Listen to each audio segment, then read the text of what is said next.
But this is why you're learning the squat and the hip hinge, because you're going to bend forward in some way, shape or form. So we need to learn how to squat effectively with a neutral spine, so we're not rounding the lower back. We also need to learn how to hip hinge, because the hip hinge keeps a neutral spine, keeps the spine in the strongest position.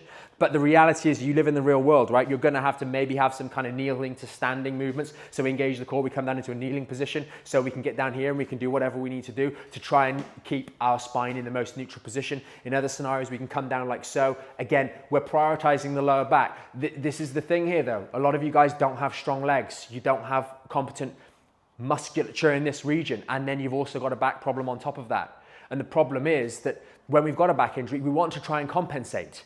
We want to use other things. So here I'm putting more strain under the knees to do this, to keep my back in a better position, because I need to go down here.